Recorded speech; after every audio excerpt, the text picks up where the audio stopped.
All right, everyone, welcome to your very first video for Hybrid Jewish Studies. Again, you may take notes in your red book, and you can take notes on vocabulary, and you can take notes on concepts.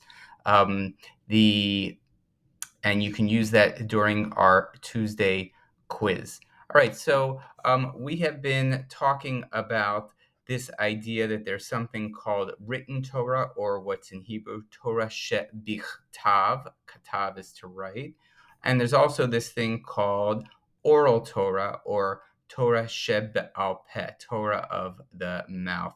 And a rabbi named Rabbi Jeff Spitzer calls this actually conversational Torah, and I think we'll learn why during our year together. And right, this oral law, or this Torah shebe'al peh, are all those laws that weren't explained in the Torah. And if you recall, right, we did an exercise on day one where we took this phrase, "Don't do any work," and we kind of asked all the possible questions we could ask about that, and we're like, wow, the Torah actually doesn't speak about that at all. Well, it just so happens that in this week's parsha, in this week's Torah portion that we read, or the past week on Shabbat, on Saturday, we had a great case of the Torah hinting at something but never telling us much about it. Meaning, this is one of the prime examples when someone says, oh, when someone tries to say there's no such thing as oral law, there's no such thing as Torah shebe'al peh, but then they point to this and say, look, of course there's Torah shebe'al peh. We know it from here. So what's the from here? So here we have it right here. When a man takes a woman into his household as his wife and becomes her husband, and if she fails to please him because he finds something obnoxious about her, and he writes her a bill of divorce, hands it to her, and sends her away from his house. So we have two things happening in this pasuk that actually we've heard inklings of, but we don't know much about it. When a man takes a woman, so that's called marriage, right? And when she fails to please him because he finds something obnoxious about her, that's called divorce. But this is it. We don't hear anything more. Sure, we have some examples of people getting married in the Torah. Right? We have an example of Jacob getting married to both Rachel and Leah. And we hear about wedding night. We hear about a veil, but we don't know anything else about it. We don't have examples of divorce, I don't think, in the Torah itself. But here you have the sense of, well, either the reader knows that there's some other stuff out there for what a marriage looks like and what a divorce looks like, that they're okay, and they don't have to ask any more questions because they know those answers are somewhere else. So here we have it, right? So this is part of the Torah shebe'al peh, shebe'al, from the mouth, peh. And so it's almost as if God said to Moses, this is what a marriage ceremony looks like, Moshe. First, you do X, Y, Z. This is what a divorce ceremony looks like, Moshe. First, you do this, right? And we can go on and on. So that's kind of the role of your oral Torah. By the way, what I just kind of brought up something, I just want to make sure everyone's on the same page, because I just said something like really quickly. I said, oh, this piece of Torah was something in our what we read this past Shabbat. Like, and I know there are some people in the class that I just want to make sure I can even the playing ground. What does that actually even mean? Well, here's the thing. So I mentioned to everyone that there is a Torah, and there are 5 books: Bereshit, Shemot, Vayikra, Bamidbar, Devarim, book 1, book 2, book 3, book 4, book 5. And each of these books are divided into about 10 smaller sections. And so when we begin a Jewish year, right, which is right after Rosh Hashanah, which is about 20 days away, we start reading on Shabbat each of these books. By the way, we read from the Torah 2 other times during the week as well, on Mondays and on Thursdays. Typically, probably scholars believe those were the market days when everyone would gather. So maybe when they would gather, someone might actually, teach some Torah. So that's kind of a remembrance of that time period. But even when they're reading from this one story. So the first, after Rosh Hashanah, after the beginning of our year, this is what we'll read in this Shabbat after that. Then the week after that, we'll read this book. We'll read this. The week after that, the week after, so on and so on and so on and so on. And so during the week, you might hear someone's ask, like, "Oh, do you know what parsha we're reading this week?" Meaning, which section are we actually on? Are we at this section or at this section, this section? Or someone might say, thanks for asking, we're reading, and you might answer, thanks for answering, we're reading Parshat blank. So how do you know the name of a different Parsha? Well, it just so happens the name of the Parsha we read last week was called Ki Teitzei, and in English, when you go out. That's what Ki Teitzei, Ki because or when, Teitzei, you will go out. So where does that come from? Where does the name of a certain parsha comes from? Well, this is pretty easy. There's not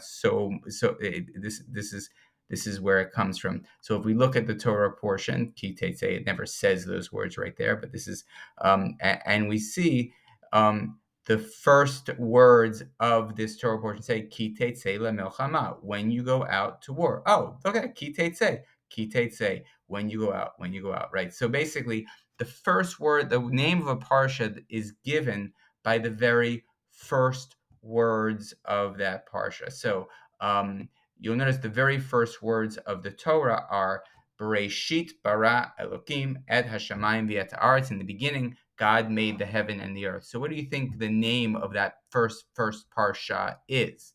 Right? If you think it, well, it was probably the very first word, Bereshit, or in the beginning. So that's actually the very first parsha is called Bereshit, in the beginning.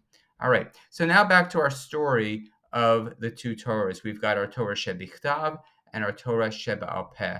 And we've been trying hard last week to kind of make the claim that, hey, this Torah Sheba'al Peh, this oral Torah, is as equally as important as the written Torah. And the one without the other is just not Judaism, right? But of course, we learned about these people, the Sadducees, who were like, nope, I don't believe in an oral Torah. It just doesn't exist. What's in the Torah is what I believe in God. Once you tell me that there are people involved in the figuring out the law, once you tell me that that it's not God that's talking to me, it might be some beautiful ideas, but I don't buy it. The only thing I'm going to believe came from God is actually the written down Torah. And of course, I told you later on in history, another group who were the Karaites came about, and they also said, you know what? Those Sadducees, they were onto something. They were on to an idea that the only thing we can trust as being fully 100% God is the stuff in the Torah. Anything that comes from outside the Torah, no, no, no. So by the way, if you look in the Torah and you try to find Hanukkah, you're not going to find anything. That means the Karaites and the Sadducees and then the Karaites, they just didn't observe Hanukkah at all. If you look in the Torah and try to find the holiday of Purim, you're not going to find anywhere Purim. That's because Purim happens much later after the Torah has even been written down. So they don't observe Purim, they don't observe Hanukkah. I mean, that's a sad kind of Judaism that doesn't have Purim and Hanukkah. I mean, those are the greatest holidays ever, right? So just a little bit more research I did on the Karaites because I find this group fascinating. 1783, there were 2,400 Karaites living in Russia. 1932, 10,000 in Russia, 2,000 outside of Russia. Present day, according to their own estimates, there are 30,000 Karaites. Wow. 30,000 Karaites living in Israel and 100,000 and 10,000 in Egypt, of Egypt descent, living right here in the United States, right? That's crazy. That's a lot of Karaites. Now, of course, the holidays that they have aren't observed on the same day as like their New Year is different than our New Year. Their Passover is different than the normal Jewish way. So it's very hard to kind of stay a Karaite. And by the way, this is the story I spoke about last week that I find really, really interesting. Right this is in 1932. In Eastern Europe, the Nazi Einsatzgruppen during World War II received orders to spare the Karaites who enjoyed favorable treatment and were given positions of trust and authority within the German occupation authorities. The Karaite question continued to be debated by the German authorities, who queried the rabbinite scholars Zelig Kalmanovich, Meir S. Balaban, and Yitzhak Schipper on the origins of the Karaites. In order to save them, all three gave the opinion that the Karaites were not of Jewish origin. And really, my last question, and I'm going to really ask this in class, and I hope maybe I'll even ask it on the quiz as well. So these people are saying, I don't know who decided. Is this the Encyclopedia Judaica saying they called them not Jewish because they were trying to save them, or possibly they were actually being serious? Possibly they did not believe that the Karaites were Jewish? How would you make that claim? How could you actually honestly say, if you were one of the people in that discussion, say, actually, the Karaites are not Jewish anymore? What would you say? Right? Or maybe they did think they were Jewish and they were lying because they just thought, oh, here's an opportunity to save them if I can call them out. But I think it's really interesting to say why we might think that that is something so far removed from what Judaism is today that we might not even call it Jewish. Okay, now back to our story of the two Torahs, Torah Shebichtav and Torah Sheba'al Peh. So one question, obviously, right, we're making the big claim that Torah Sheba'al Peh is of equal importance to the written Torah. And so how might the Mishnah writers go about proving that the Mishnah is Torah too? Or how might other people, not really the Mishnah writers, because they wrote the Mishnah, right? They wrote that this oral law written down is called the Mishnah. And then we have the real written Torah, right? That's very confusing, actually, because both of them are now written down. You just have to realize that the Mishnah at one point wasn't written down. And actually, what part of the video you're going to watch today will tell you why it was written down. I think we even talked about it as well. So how are we going to prove that the Mishnah is of equal status to the Torah? We're going to do that by doing the following, by trying as hard as we can to look closely at the Mishnah and say, hey, you might not have known this, but everything that the Mishnah says is because the Torah says this and not this, and because of how the Torah speaks and stuff like that. Basically, everything that the Mishnah said is implied in the Torah. And by understanding the Torah well, we can understand that we as human beings, if we didn't have the Mishnah, we would have figured it out what the Mishnah is saying, because it's all connected. And so here we have it. Here is the job of the Talmud. The job of the Talmud is doing precisely that, is trying to connect the Mishnah to the Torah, trying to say everything in the Mishnah, every word, every phrase, every idea is connected to what the Torah has to say. So that's not the only thing the Mishnah, that the Talmud does, but that is a very, very big piece of what the Talmud does. So what actually is the Talmud? You should actually be able to answer this at this point, right? Right? If I ask that on a quiz, what is the Talmud? And it's a document that says the Mishnah is Torah too, and I can prove it by finding support in the Torah for what the Mishnah says. It's trying to bridge the gap between oral law and written law. Again, there's more, and we'll go over kind of the next piece, the next logical kind of extension to that when we get to class. But now it's really time to delve into our first piece of Talmud, and we've got a little bit of background work to do first, because here we have, and this is what when I introduce a piece of Talmud for us, I will always kind of give you the different headings like we see here.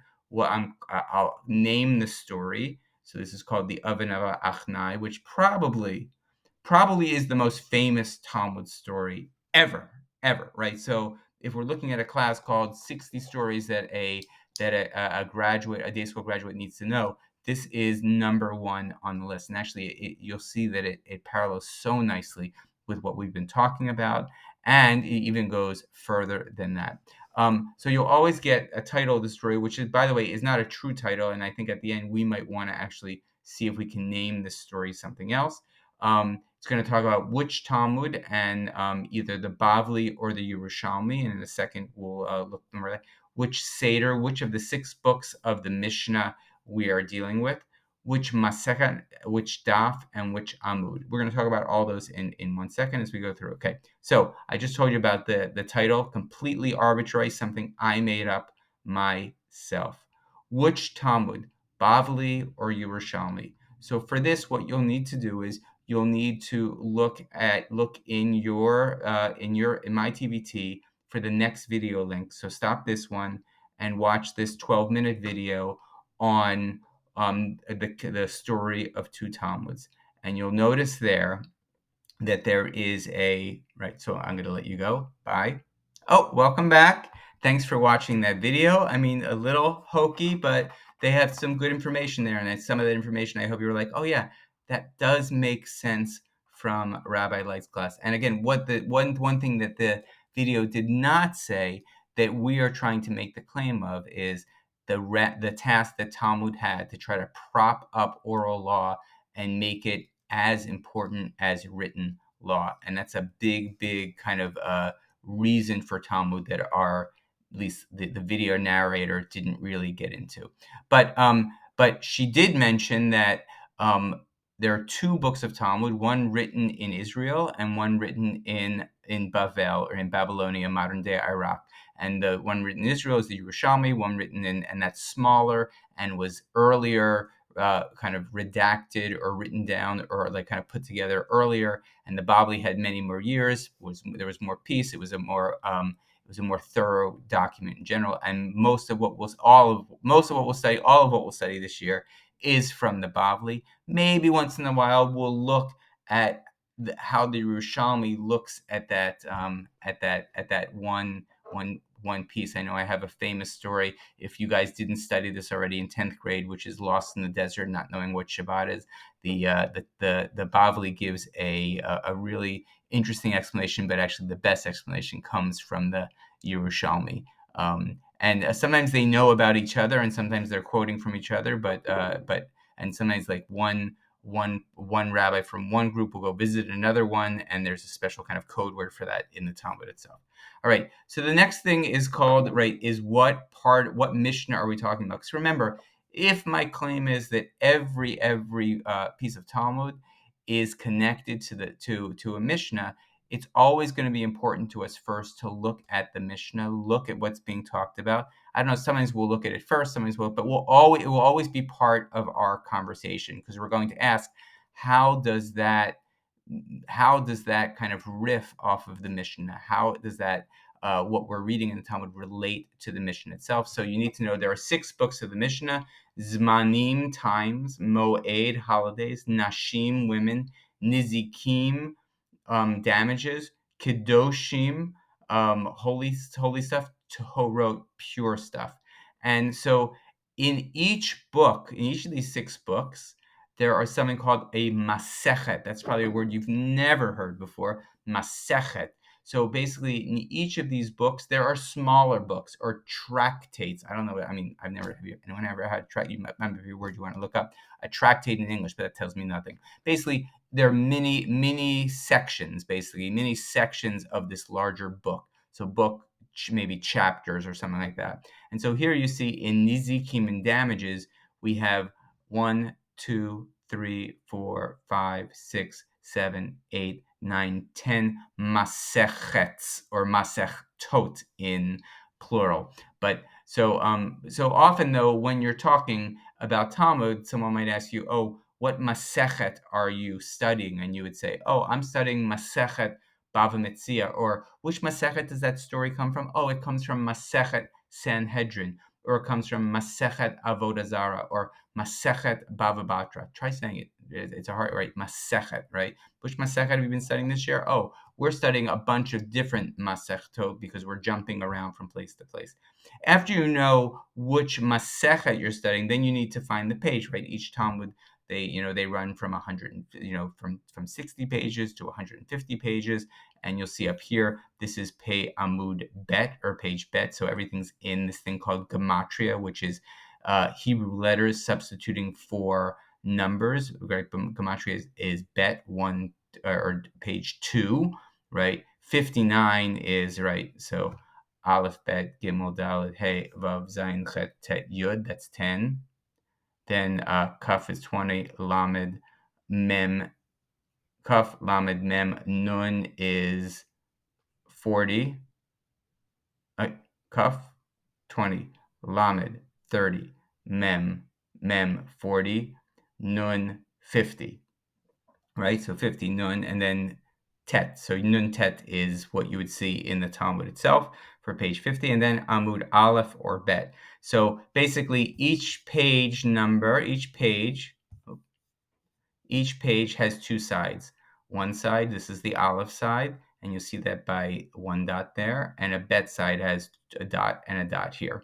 So Aleph or Bet, so it has a one side or another side. So usually if you say, I'm studying a daf of Gemara means I'm studying one side and I'm studying the other side. So some people talk about this thing called daf yomi. They talk about it in the video, where you're studying a daf of Talmud every single day. That means you have one side, then you're flipping it over, and you're doing two sides. You're doing 59a and 59b, or 59 aleph, or 59 bet. Usually A or B works well.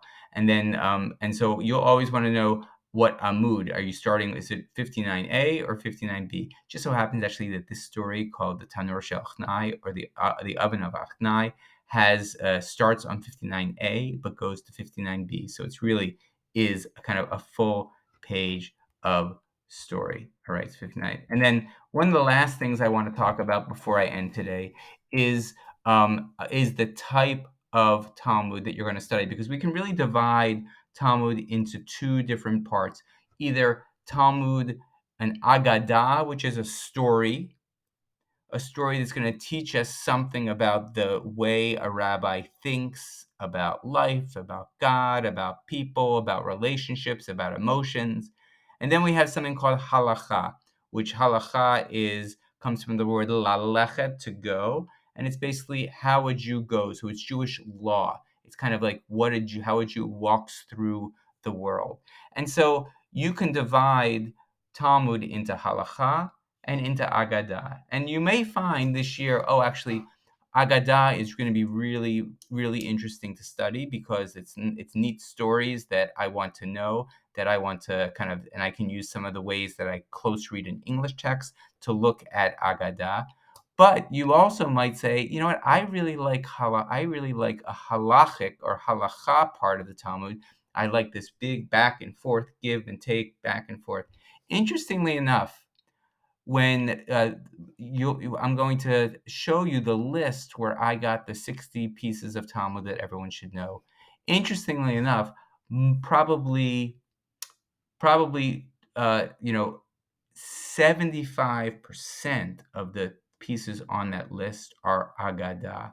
And yet, when I study Talmud and I want to, when I kind of want to show people the most exciting pieces of Talmud, and how Talmud works, it's not really Agadah, because Agadah is like kind of a story kind of plopped in there, but it's really halacha, which I kind of call ping pong, or a back and forth, or in Hebrew or in Aramaic it's called shakla v'tarya, giving and taking, back and forth kind of arguments, which I think you're really going to love. So even though we're beginning this year with an Agadah or Agadata text, the one right afterwards is going to be a halachic one, so just to give you, two kind of tastes of each of them as we start moving forward. So I think that's okay. And so our first story, just so just so you know that this is a learning process for me as well. The books I read in order to prepare for us are looking at the story called The Oven of Achnai, or Tanur Shel Achnai. Tanur means oven. Are these three books: Rabbinic Stories, Talmudic Stories by Jeffrey. Both these are from Jeffrey Rubenstein. He has a short version of the story here, a much bigger version of the story here, and then this right here, The Halachic Process by Joel Roth. And I bet you might be thinking, what? I thought you just said, Rabbi Light, that the story that we are reading, that we're going to read first, is come from Agadah, and here we have someone talking about a book called The Halachic Process, and they're going to include the story, an Agadic story. And I think you will see very shortly that this story has so much to say about the authenticity, right? The worth, the status of the rabbis in doing what they do, the kind of how Judaism can survive and change and flourish. And I think you'll see it's a really great insight and a great way to kind of begin our process. And I guess the last question I want you to think about is, if we see that there was this tension between these people who thought to themselves as oral law doesn't exist, versus people who thought, and the whole Talmudic enterprise trying to show oral law does exist, it's not only important, it's not only vital to Judaism, but it's actually the word of God as well. Does that lessen your idea of what Judaism is today? Because in a sense, we practice a Judaism that says oral law, Torah Sheba'al Peh, did come from God, does have the same status as the Torah Shebichtav. And so, but why is that? It's because the Judaism we see today won. There was a big fight that happened, and the Judaism we see today won. Now, it could have been that the other Judah, the Sadducees and the Karaites, won, right? They could have won as well, and then we see a completely different Judaism. Does that make to know that what we are today is a product of a victory of one group over another, an ideological victory? Does that make Judaism less precious for you, or does it make it more precious for you? And if you're not a Jewish follower or observant or serious about practicing Judaism, think about someone who might be and ask that question in their eyes. Would it, for someone who's practicing Judaism, would knowing that information make them want to observe Judaism more or want to observe Judaism less? That's kind of a thought question. I might just ask that question in class as well. Thanks, everyone. Thanks for listening. Thanks for doing it and make sure you watch that second video as well, just 12 minutes long. Bye.